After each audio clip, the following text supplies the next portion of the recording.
पिपिली गोवर्धनपुर उन्नति उच्च प्राथमिक विद्यालय वरिष्ठ शिक्षक देवराज रथ अवसरकालीन संबर्धना उत्सव निकटस्थ गतिस्वरदेव मंदिर प्रांगण में अनुष्ठित हो जाएगी। प्राथमिक शिक्षक संघ सभापति जयप्रकाश प्रधान सभापतित्व में आयोजित सभार मुख्य अतिथि भाव ब्लॉक शिक्षा अधिकारी पीतबास सेठी जोगदे अवसर नहीं वरिष्ठ शिक्षक देवराज गुणगान करते। 28 वर्ष शिक्षकता कर वरिष्ठ शिक्षक देवराज जड़े सरल निष्कपट छात्रावस्था व्यक्तित्व भाव समस्त प्रिय होता निष्ठापर कर्तव्य को से बहु प्रशंसा करते। अन्य सम्मानित अतिथि भाव एबीईओ साहेब अवसर नहीं वरिष्ठ शिक्षक देवराज शिक्षकता जीवन पर निज व्यक्त दे भूयसी प्रशंसा करते। उक्त विद्यालय 28 वर्ष कार्यकाल अवधि में समस्त सहकर्मी और छात्र मान हृदय जीतु ये आदर्श वरिष्ठ शिक्षक देवराज रथ आगामी दिन में सुख समृद्धि निरामय जीवन अतिबाहित हो समूह कामना करते। कार्यक्रम माध्यम अवसर प्राप्त वरिष्ठ शिक्षक देवराज को समस्त अतिथि और सहकर्मी माने उपढौकन पुष्पगुच्छ और मानपत्र उपहार दे संबर्धित करते। कार्यक्रम को उक्त विद्यालय पुरातन छात्र संघर कार्यकर्ता माने आयोजन करथिया बेले विद्यालय शिक्षयित्री ममता राव धन्यवाद देते। विद्यालय समस्त शिक्षक शिक्षयित्री माने उपस्थित रही कार्य सहयोग करते। देखो दीर्घ वर्ष पिला शिक्षादान पर आज अवसर नौ कौन कहे केते दिन काम कर अभिनंदन पिला सहित पिला गार्डियन सहित से बड़ी सहज रखी को पिला पढ़ला न पढ़ला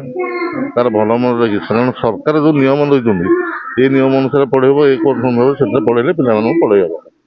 तेणु सी सहयोग रखी समस्त सहित शिक्षादान कर जहाँफल आज आपण मैंने यहाँ देखते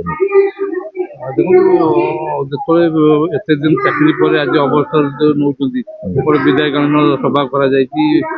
छाड़ी गला कष्ट लगुच ना कष्ट किसी ना पिला सहित समय कटि जाऊला पुणी आगामी पुणी से देखा मझे मझे समय दे पिला जदि शिखई पारे पिला किसी ग्रहण कर पारे निजक माने भाग्यवान मन कर छात्र छात्री की कौन परामर्श देवे अभिभावक कौन परामर्श देवे अभिभावक मान तो आज्ञा शिक्षक समाज प्रति माने जो केते जन अभिभावक समस्त नुहति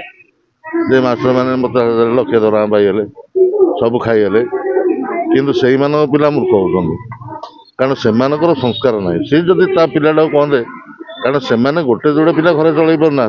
कि आमको 50-100 पिला आम बहुत छाड़ दौर आम से चलाऊ तेणु से चिंताधारा तार पिला भी खराब होता जो मैंने सब समालोचना कर पिला विशेष खराब होती ना आज्ञा पिला ठीक पाठ पढ़े पिला ठीक बुझुं पिला मनुष्य होती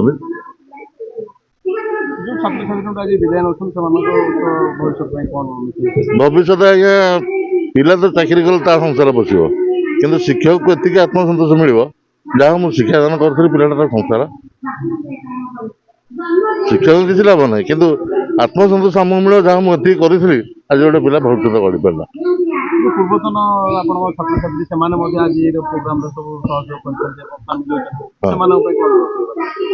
पूर्वतन से दिग्दर्शन चलतु जी जो आदर्श से शिखी से मनोवृत्ति रो आम अनुष्ठान प्रति जहाँफल कि आज अनुष्ठान आ किसी अधिक आगे जापर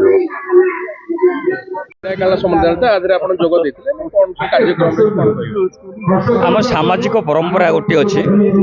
विदाय हो जन्म हो विभिन्न प्रकार कार्यक्रम जो आम समाज में चली भर मतलब विदायकालीन संबर्धना गोटे उत्सव ये गोटे टीचर जिते तार सारा जीवन विद्यालय उत्सर्गित कला गला बेले जो शिक्षक शिक्षयित्री मानक मध्य छात्र छात्री मानक जो दुख दे गला से दुख गुड़ा को आम प्रतिहत करने किसी आप्यायित करुचु बा किछि तांको खबर किछि कहूचु बा से माने निश्चिंत भाव में जो आदर्श अच्छी जो गुण गुड़ाक अच्छी अन्य शिक्षक शिक्षयित्री मैंने जानवे पिला माने जो मैंने मनीष होती समाज बड़दाण्ड में मुंड टेकिंट निश्चिंत सार को गुणगान करेंगे यहाँ समाज गोटे प्रभाव पड़ो अन्य शिक्षक मैंने से हाँपाई निश्चिंत भाव में प्रयास करेंगे तेणु ये जो फेयरवेल मीटिंग जहाँ आम विदायकालीन सभा कहे ये निश्चिंत भाव में स्वागत योग्य प्रत्येक स्कूल कारण ये गोटे शिक्षक जो निजर चाकरी पीरियड सरी जाऊँगी समाज में स्कूल पिला किसी विदायकालीन संबर्धना दि जाऊँगी यह किसी नुहे गोटे गुरुं जहाँ छात्र मान कर्तव्य बा शिक्षक मैंने जहाँ शिक्षापी अच्छी आग्रह यही माध्यम गोटे गोटे प्लाटफर्म ये किसी जिन शिक्षा जाए ये गोटे मानसिक धर्म कहले चले और सामाजिक धर्म कहले चले या समाज गोटे उपकारिता कहले चले। विदाय शिक्षक उज्जवल भविष्य निश्चित भाव में विदाय शिक्षक जड़े पंक्चुआलिटी थे रेगुलारिटी थे और सदा सर्वदा विद्यालय चिंता करते आगामी दिन में से विद्यालय चिंता करेंगे निश्चिंत लोक मैंने सम्मान देवे स्कूल सम्मान देव आ निश्चित भाव में से विद्यालय को चाहिए आर ये जो कार्यावली सब कर निश्चित भाव में पिलामानंपाई शिक्षक मैंने उदाहरण रशा कर आगामी जीवन चलापथ सुकुस्मित है। जिते प्रथम श्रेणी पढ़िली 1997 मसीह गोवर्धनपुर उन्नीत उच्च इंग्राजी विद्यालय आसी योगदान कली से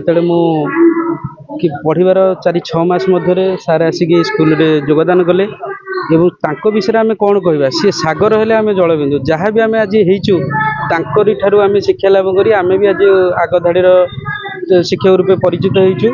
किंतु गोटे कथा मन में आमर गोटे से गोटे अनुभूति थिला जो प्रथम श्रेणी पाठ पढ़ुलु द्वितीय तृतीय से सार गोटे यामा गाड़ी था यामा गाड़ी साउंड हेले आम जानू जे देव सार आम स्कूल को आसिले या बड़ किसी ना सी बहुत भल बहुत शांत पिला बहुत माने ये कर आज जो कार्यक्रम आयोजन कर बहुत कष्ट होती आम पुराणा जो छात्रछात्री मान पाक जाइचु जोगाजोग करछु से सहायतार ये सब कार्यक्रम होती नुआ माने किसी सहयोग नूतन छात्रछात्री किसी सहयोग कर बहुत दुख लगुच से आमको आज ये गण रू छाड़ी पाखापाखि 27 ରୁ 28 1997 मसीह 2025 मसीहा से बर्तमान अवसर ग्रहण। पिपिलु प्रसन्न मरान रिपोर्ट एवं ओडिशा।